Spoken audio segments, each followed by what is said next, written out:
and would love to do some teaching today. Before we get into it, and while we're waiting people to join us, I want to just put the disclaimer on. This video is meant for educational purposes only. This is not to replace a visit. This is not specific medical advice for your specific medical condition. That needs to be done between a provider. Could be me, but in a different setting than this. And we want to make sure that we are doing things that are best for our bodies. So there are basic good things that are helpful to our bodies, and that's what we're going to talk about. Things that you would find in a book like this one, which we're going to talk about a little bit. But I just want to make clear that this is not telling you what to do for your health, because that needs to be a specific conversation. So come in, welcome. We are using Restream for this, so if you don't know how that works, you can type a comment in YouTube. It will come to me, but it takes about 15 seconds. So go ahead and do that, but just know that it will take a second to come. All right. Excuse me. Hello. We are going to talk about iodine. Iodine is the most popular. How to apply iodine topically is the most popular video in our YouTube channel by far. It's just a short video that I did years ago in a bedroom in my house, and it's pretty fun to see how much that's blown up, but also it just shows us how important it is to get back to basics. And that's something we've been doing here with Be Well Clinic, and wanting to do and have more plans to do the rest of the year, is really to get back to what are the basics. What is science?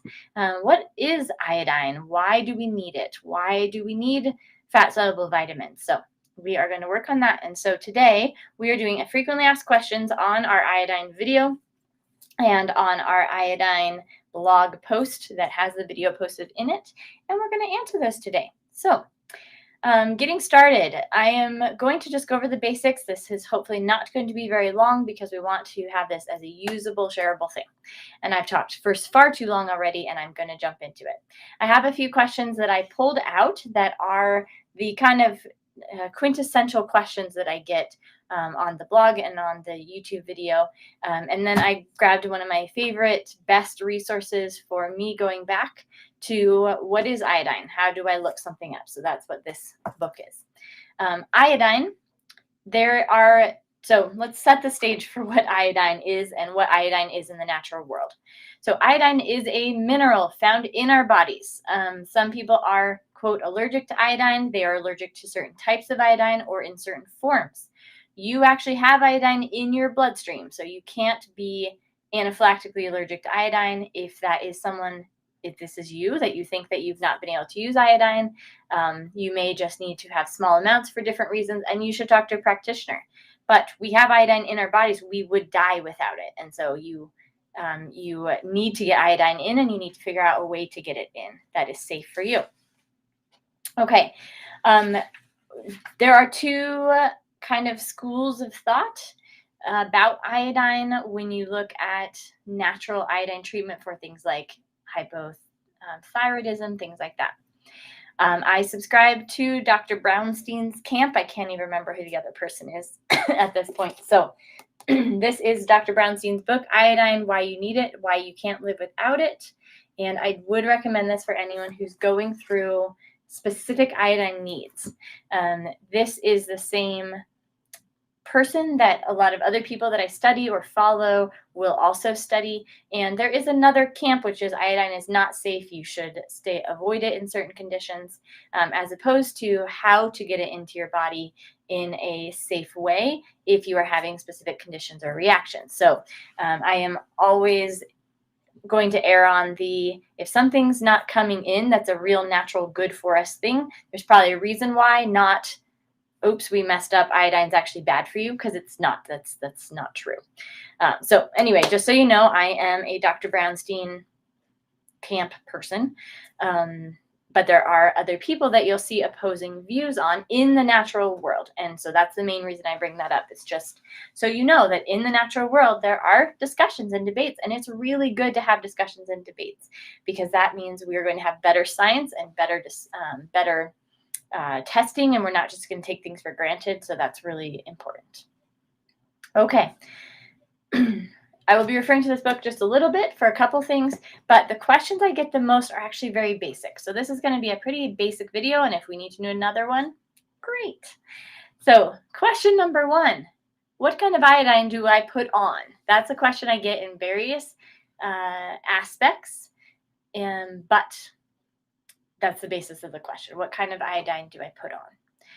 And the iodine that many people talk about and the safest for you to do without working with a practitioner is Lugol's solution. And I'm going to type this here, Lugol''S, solution iodine. And that is a type, not a brand. If you joined us late, please do type in your questions. If you have an iodine question I don't answer, I'll just skip it if I'm going to get to it, but I may not have written that down. If you have a question in the YouTube comments, it will get to me. It takes 15 seconds or so, but do type in your questions. Okay, so Lugol's solution iodine. This is a type of iodine. It's a mixture of iodine and iodide. There are many brands that make it. J.C. Crow, Einstein Laboratory, Lugol's Naturals.com has the best percentages that I can find right now. You can make your own iodide and iodine mixture, Lugol solution. So there's lots of ways to get it, but this is what we're talking about when I'm talking about iodine. Why do we do this? Because that is the ratios, the iodine and iodide in a proper particular percentage ratio that is physiologic, meaning what our body naturally has. So when we're giving iodine to the body, yes, some iodines are more for the thyroid and some are more for the cells. You need to be working with an expert to decide that you need a different percentage than what your body just generally has. Iodide and iodine in a Lugol solution is the safest way for you to, without working specifically with someone, do iodine on your skin. That being said, someone I know who does the most iodine supplementation with her clients and patients uses Lugol solution. So I don't think that people deviate very much when they know what they're doing in terms of this, except in specific rare circumstances. Okay, so that is that. Lugol's iodine is orange, and it will stain your skin. There are different iodines that are clear, clear, I guess is the right word. White iodine is what it's called, that don't stain your skin. They're not bad, but they're not the Lugol solution. They won't give you the proper ratios of your body to come into your body and help supplement it. So I don't recommend those ones because it's not doing the thing that I'm recommending. There's no need for you to put a stain on your skin that stains your skin orange somewhere that's visible. You can put it anywhere on your body. You can put it on your stomach, on your thighs, on your back, on your chest area, anything like that. So you do not have to put it on your skin right here. So some people don't like to see that patch. That's fine. There's no reason why you can't put on other soft parts of the skin. It does seem like it's recommended to put iodine on soft parts of the skin. So the back of your hand is not going to absorb as well as the inside of your wrist or something like that. We do want this to absorb. It's great when it's near a bloodstream, blood vessel, but you have capillary beds literally everywhere. So there are more capillary rich areas, or you can put it somewhere closer to an area you want to take care of. If you have a cyst or a lesion on your thyroid or a wart or things like that, it is helpful to put things topically near where you want them to go. But if you don't have a particular reason for that, you can put it anywhere. Iodine does dry out the skin, so you want to rotate where you put the iodine on your body, because if you keep putting it on the same place, you can easily get a rash or a really dry patch on your skin, which is really uncomfortable. Can start breaking the skin, getting it broken down so that it's more prone to getting an infection or something. So we don't want to do any of that. How to apply it? One of the best ways to apply it is actually with a roller ball. I did not think of this myself. One of my brilliant mothers came in and said, could we just put this in a roller ball? She said that because the tester I use is in a roller ball. And it took 3 years for a mom to bring it into my brain to say, it's really great to put it in a roller ball. It's super convenient. You don't stain your fingers, etc. So put your Lugol solution once you obtain it and put that in a roller ball and put it somewhere on your skin. How much do you do? The recommendation that Dr. Natasha from the GAPS diet has is the size of the person's palm, not on the palm, somewhere on your body. So you do a roller ball, you can make pictures, draw a house for your kids with a tree, but your goal of surface area is basically the size of that person's palm. So a little person is going to have a smaller palm, a bigger person, an adult, is going to have a bigger palm. And just put it somewhere, rotate it around, and put it wherever you want to go, or wherever your patch is going next, if you're just, gritting your abdomen for moving it around. What percentage to get? That's another great question.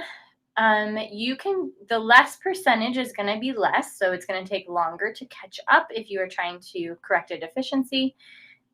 But you also are going to have too high of a percentage will more irritate your skin, and some people are more sensitive, especially small children, elderly people, people with thin skin, or people who are very, very deficient in iodine will probably want to start with a lower percentage just to make sure.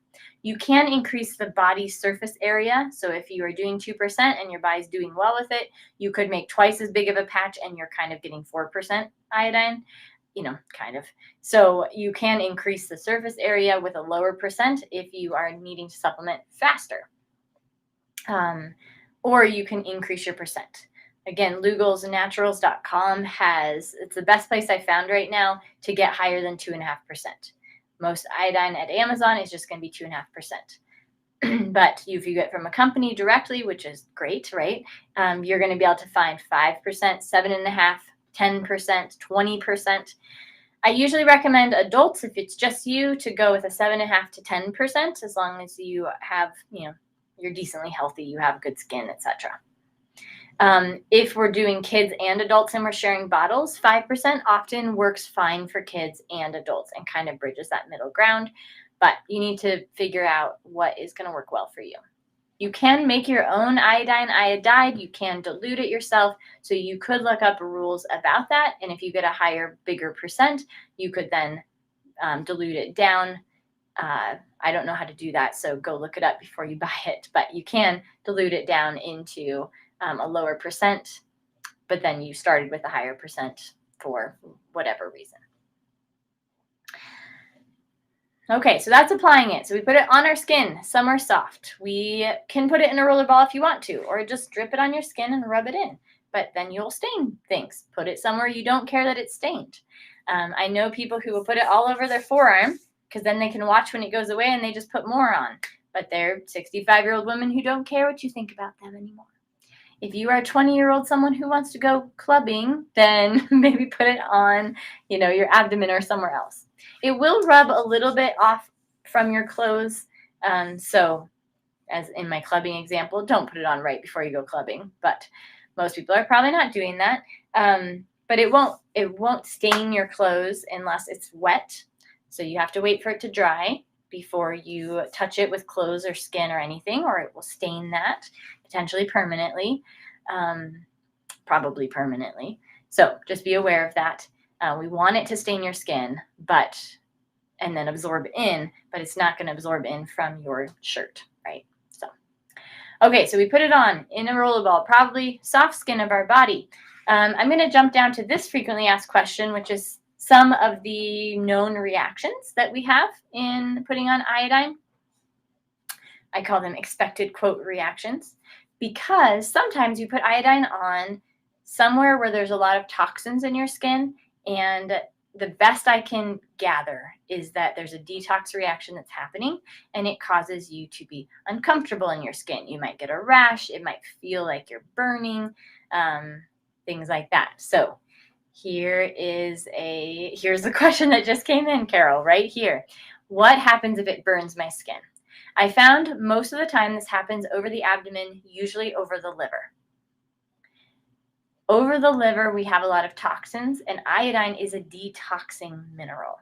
So my theory is, because I've had people burn over their liver and not burn on their arm, which makes no sense at all, unless you think of it as a toxicity. And that's where I really started building my theory, which has not yet, it's a working theory. It's not been disproven yet that there is this detoxification.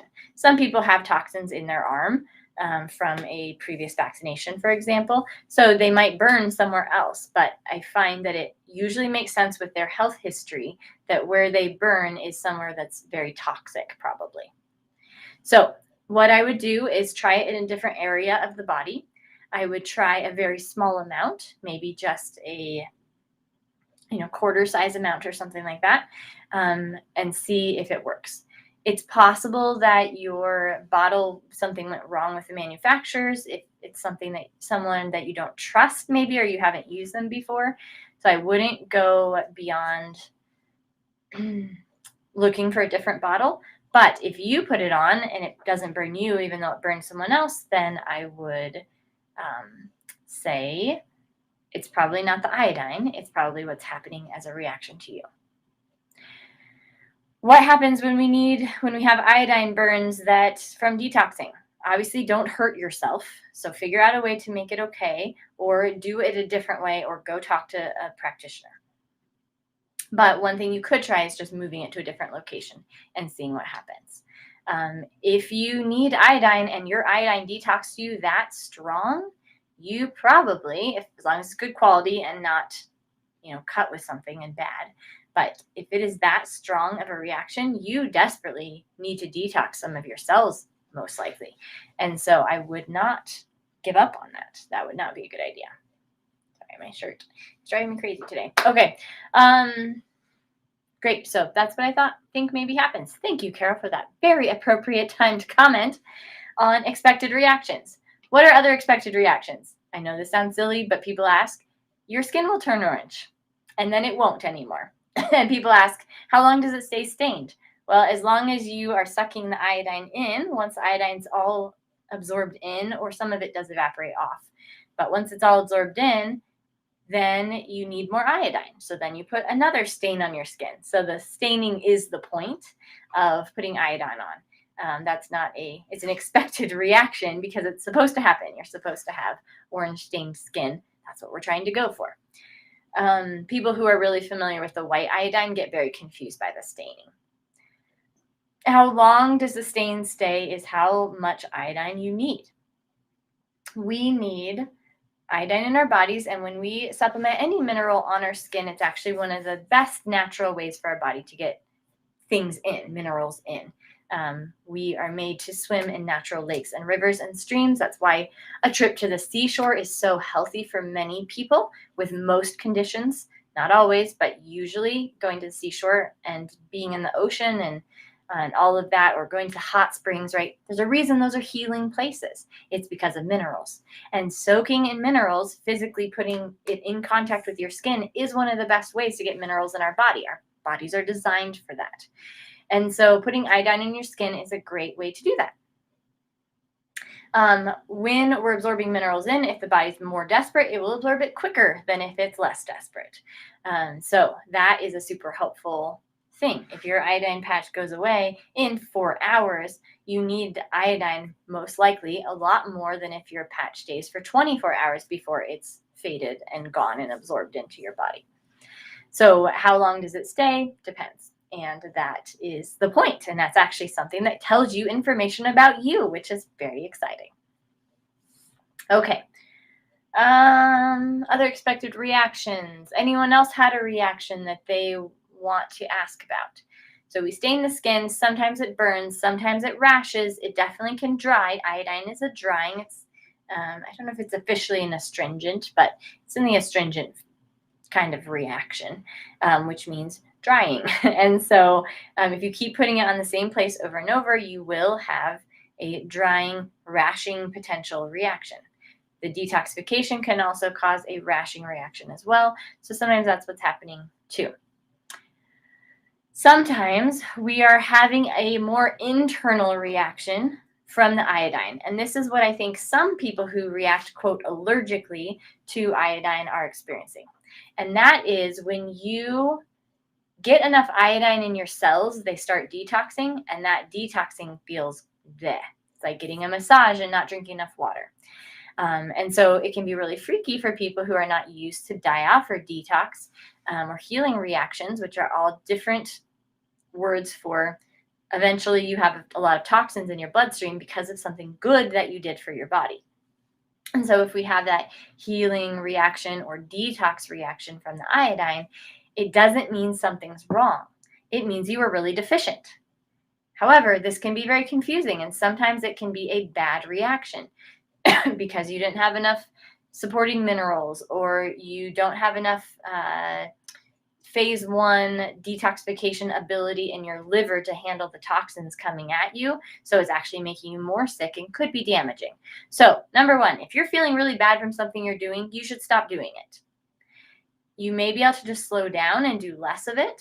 Usually we don't have this problem with topical application. That's another reason to do topically, is because your body can be a little more in control of pacing how fast things are going. It's not always true, but it's definitely in more control.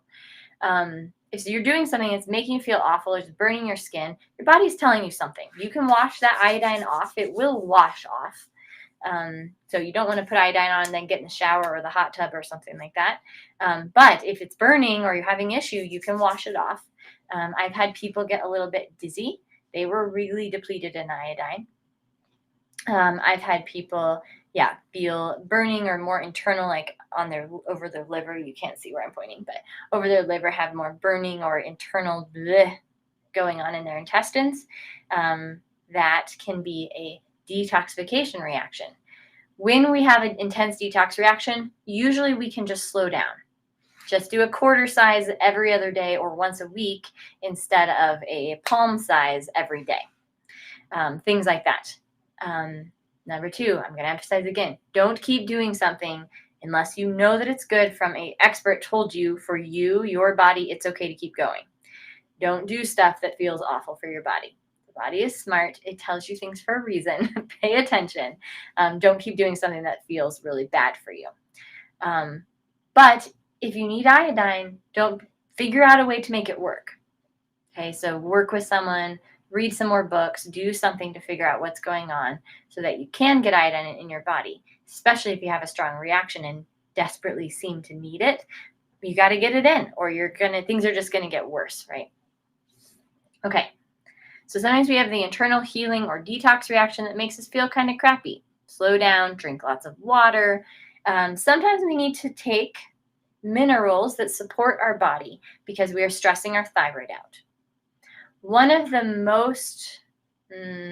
biggest flags for the people that say avoid iodine and hypothyroid is when you have too much iodine flooding your system when your body's not used to it, you can have some pretty bad shifts, especially in your thyroid function, that are not okay. So this is another thing. If you are feeling crappy or you're like high dosing yourself internally, this is unsafe potentially for you. So we don't want to mess with iodine. Don't be afraid of it. Just be respectful of the power that it has as a mineral in our bodies. Okay, so one of the main reasons why, and I'm only going to briefly mention this, and I'm not giving you medical information for you to go do this. You need to do more research. Dr. Brownstein does talk about it in this book, is selenium. Selenium is one of the most important trace minerals that goes along with iodine. If we have too much iodine flooding our system, selenium will actually be protective against that iodine causing problems. Dr. Brownstein does talk about selenium in his book on page 140. Is the chart of things that give you selenium, the foods, which I'll read in a second. But let me read what he says on 139. Selenium is a trace element that is essential for health. It cannot be manufactured by our bodies, therefore it must be found in our diets or taken as a supplement. Adequate selenium levels are necessary for regulating thyroid function and iodine metabolism. Small microgram amounts of selenium are necessary for maintaining optimal levels. And then he goes on to talk about where we get selenium from.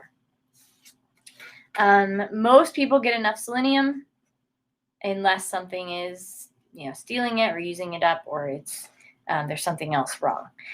Selenium depletion is often found in individuals with GI disorders, absorption problems, right? And when you don't have enough, it can increase your risk of death for cancer, arthritis, heart disease, other cardiomyopathy, HIV disease progression. And you can have selenium toxicity. So you don't want to just eat all the selenium. You don't want to supplement a huge amount. So you need to have it in balance. Okay, so that's the teaser for this if you are needing it. Here's a simple way I tell people when you don't have a lot of thyroid issues, when you just need some iodine, go to the store, get some good organic Brazil nuts. Best if you want to ferment or soak or sprout them, but you're only going to eat a few. So most people are okay actually without this. Brazil nuts have the largest amount of selenium. The body will tell you when you have enough by making Brazil nuts taste like sawdust. So I have Brazil nuts in my freezer. You start eating a Brazil nut, delicious. Eat another one, so good. Eat another one, Eat a fourth, bleh. Why did I even put that in my mouth? That's your body's craving system that is designed to tell you when you need nutrients, saying, we got enough. We got enough trace things. And selenium is probably one of the major taste stoppings that your body signals are giving you. So Brazil nuts have a huge amount, 544 UGs per 1 ounce of Brazil nuts. Remember, this is something you need only in trace amounts. FDA estimates the RDA to be 100 UGs per day. So 1 ounce of Brazil nuts has 5 times that, right? So you may only need 1 or half of 1. Your kids may only need 1 or half of 1 per day. So it's important to just teach you, your kids, whoever's doing this, pay attention. Don't do this when you're distracted. Don't decide you need 6 Brazil nuts a day. Just eat Brazil nuts until you're like, okay, that's boring. Why did I think those were good? And then you probably have enough selenium. If you have a thyroid issue, you're going to need to watch this a little bit closer, okay? And learn a little bit more. But for the basic person who's just doing some topical iodine, here's a way to just eat some selenium. Tuna has quite a bit of selenium. Beef has 35 UGs. Cod has about 30. Turkey bread has 10. And white bread, so whole wheat has 10. White bread has 4. So don't eat bread for selenium, but it does have some in it. All right. Good on selenium. That's the main supplement. There are other things that your body's going to need in balance. Hypothyroidism is not just about iodine deficiency. Some people will simplify it. It's not. Cancer is not just iodine deficiency. Having iodine helps to detox your cells, which helps to cleanse them, and then you have less cancer. There's other studies more intense about cancer and iodine, which is really cool. But nothing is ever going to be simple. If I just do this one thing, everything will be better. It might be the one thing for you, but it's not going to be true across the board. The action of iodine. There's one more page I wanted to read in Dr. Brownstein's book on page 26. And it talks about the therapeutic action of iodine. So this is going to help with you understanding why iodine might be really important in certain things, or why it's important for you just to keep you healthy. The therapeutic actions are: iodine is antibacterial, anti-cancer, anti-parasitic, antiviral. It elevates your pH, and it's a mucolytic agent, meaning it breaks down mucus. Conditions treated with iodine. Some of the known things that we can improve with iodine: ADD, ADHD, atherosclerosis, breast diseases, Dupuytren's contracture, when the fingers get stuck like this, in elderly people usually, excessive mucus production, fatigue, fibrocystic breasts, goiter, hemorrhoids, headaches and migraine headaches, hypertension, infections, keloids, liver diseases, nephrotic syndrome, your kidneys, ovarian disease, parotid duct stones, parotid gland duct stones, peyronie's I don't know what that is. Peyronie'. Prostate disorders, sebaceous cysts, thyroid disorders, and vaginal infections. So very helpful as a substance, right? We need it in our body to maintain those things. So if it's treated with iodine, that means if we have enough, we probably won't get those things, right? We can do a preventative measure there for that. All right. Please type in any questions that you have. Those are my main questions. I actually get the same ones over and over. How do I put it on? Why is my skin orange? Can I use the white kind instead? And what is this going to treat? So I'm not going to say what it's going to treat, but I can tell you what iodine does in the body. And that's a list of things that it does. While you guys are typing in any questions that you have that I didn't answer, topics you wish I had talked about iodine, please add those really quick. It's just if you aren't signed into YouTube, which you need to be to comment, it's just your Google account. So it will pop up here for people to see, but it's not like you have to have a YouTube account. You can just sign in with your Google account. Okay. The last thing I have on here to talk about, which I talked about in the website on iodine, is about research and about how to look at research. And this is applicable not just to iodine, but to everything. When you're looking at a paper, when you're looking at an article, this is some of the basic steps to go through to make sure what you're reading is helpful, that you know how to read it. People go, I know I'm not supposed to Google. I Google things all the time. Well, I DuckDuckGo them now, but I do. I look what's out there. But I'm able to filter things. One, I'm not doing it for my own symptoms, because then you are in panic mode. You read things wrong. You latch onto a word and you're convinced you have cancer, right? So don't do it when you're panicking. But when you're just researching, what you want to do is look at what are people saying about iodine? Where is it coming from? So find some stuff. Great. Now read it. Not what is it saying, but what is it not saying? Who's saying it? Why are they saying it? That's why I started with there's two camps, and this is only one of them. There are people who are very afraid of iodine in hypothyroidism. Well, what happens? We know we need iodine to make thyroid hormone, so it makes sense to give iodine. Many molecules of iodine are up to 70-some%. Molecules of thyroid are up to 70% iodine. That's why we need iodine for our thyroid, to make thyroid hormone. If you aren't making enough thyroid hormone, it stands to reason to put iodine in your body to make more thyroid hormone. Sometimes you're not deficient in iodine for hypothyroid, theoretically, but usually you are. When people say, oh, I took iodine and felt worse, well, they probably did it without selenium too fast and got into a thyroid storm. It doesn't mean that they're lying. It just means they didn't understand, or someone didn't help walk them through things properly. So when you're reading things and you don't understand what happened, and it's very different than what you were taught or what other people are saying, you need to do more research. You need to understand it. Go into physiology, right? The way the body works, or pathophysiology, which is pathology, things broken and how they're breaking in the body. Go look at that, because that's going to just tell you something. They haven't changed those textbooks yet that I've seen, mostly.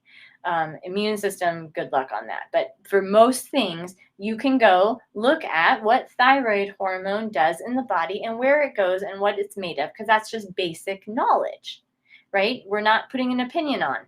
The opinion of whether you should use iodine in hypothyroid is an opinion. But the idea of, oh, I should, like, this is how thyroid hormone works in the body, that's not an opinion. We know that to the best of our ability, right? So when you're looking at something, it doesn't make sense. You can't read it the way, I'm describing reading it. I've learned a lot. I can read things and sort them easier. It's just knowledge that you can learn too. It's nothing special. You just have to spend the time to figure out where that is. So pathophysiology and physiology will help you with that. All right, so then you're reading something and you go, oh, this says iodine will cause cancer. Well, find out who wrote it. Why? Who's paying them, right? What happened? Did someone they know took iodine and then ended up dying with cancer? Does that mean it was correlated, or was it just potentially, present in the same person, right? So you want to look a little deeper when you see something that doesn't make sense to you. Try to figure out why it doesn't or where they're coming from. And then that's going to allow you to decide if that's research that makes sense, is going to add to your wisdom and knowledge, prove or disprove your working theories. I like reading research that could potentially disprove my working theory, because if I have a wrong working theory, I want to know about it and I want to have a different theory. And so that's something, by the way, we've gotten afraid of, right? Theories in our world. You're not allowed to have hypotheses and theories. You have to trust the science, and they mean there's a thing that's already figured out. This is why we're going to do a series on science, because science is, by definition, asking questions and having theories. Okay. Anyway, when we have that, when we are doing true science, which is asking questions and seeing about theories, you need to not care what your theory is. If your theory gets disproved, you want to know the truth, not know that your theory is right. And that's what you want to look for. And if you're reading research of people who just want to know if their theory is right, and if you say that if you question them, they freak out, that's probably just not someone you want to learn from, right? Just wish them well and find someone else to learn from. Okay, that's my research thing. It applies a lot with iodine, because iodine's weirdly a very controversial subject. I have theories about why it is controversial, because it's really important, and having enough iodine can make you really well. Also, the government accidentally really messed up when they did salt, and they took out the iodine out of the sea salt when they refined it, and then we got some really big problems. They put it in, but not enough. So there's not enough iodine in your iodinized salt. You need other iodine from other sources. Just you do. Maybe it's seafood or whatever, but we need more than just iodinized salt. Also, many salts do contain some iodine, many mineral salts, but okay, I'm just going to leave that alone. Get a good salt. Don't get iodinized table salt, because there's not enough iodine in it anyway, and then it has nothing else good like selenium to help you. So get a good salt and get a source of iodine. There you go. All right, thank you, Kara, for 2 more questions. Anything to help with those detox rashes? The skin is damaged and dried out, so putting a really good natural fat on is helpful.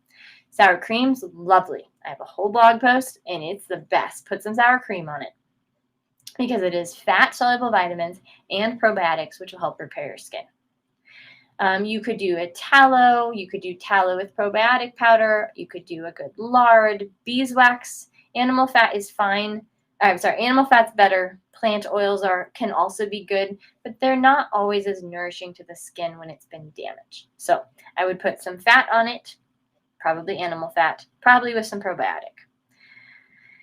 And then obviously don't put iodine there anymore right now. What age can you start putting iodine on children? I think it's 1. I've put it on some babies before. It needs to be 2% or 2.5%. I try it on yourself just to make sure you don't get a weird reaction. But it's a very safe, thing. And you're doing it topically. If you're doing it internally, obviously you need to be working with someone who knows what they're doing about internal iodine. But we need iodine our whole lives. So if you're low, or if you are trying to put on your skin as a mom, but baby's not breastfeeding anymore, something like that, I'm not afraid to put it on babies. I'm just going to do a very small amount, which their hand is tiny. It's going to do a very low dilution. I'm going to watch carefully to make sure that that is not hurting them, right, that they start crying all of a sudden, or that it's not burning their skin or getting a rash or something like that. But I've put it on babies before. For just the general public, I'd probably say a year, like just from this. Just in YouTube conversation, I'd probably say over a year. But if you were working with me as a patient, I might have a little different answer. Okay.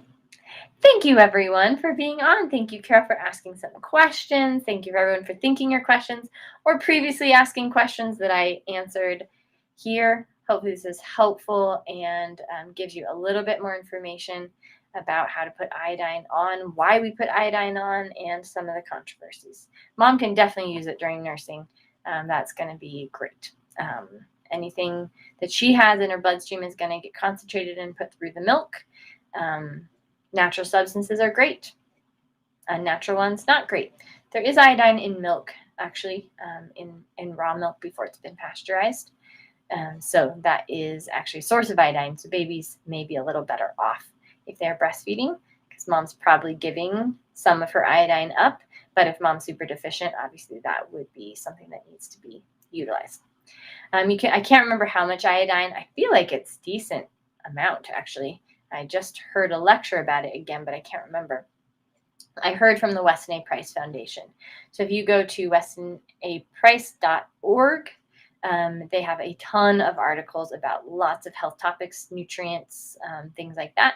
And so if you just search in their database iodine, or iodine in milk, you're gonna find that. Thank you, Carol. That's very sweet.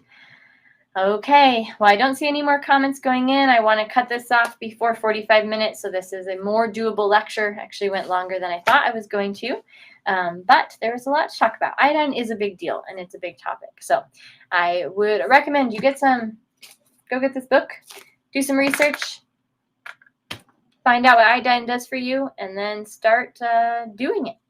All right? Thanks for sharing this. Thanks for liking and subscribing. That really helps us out. And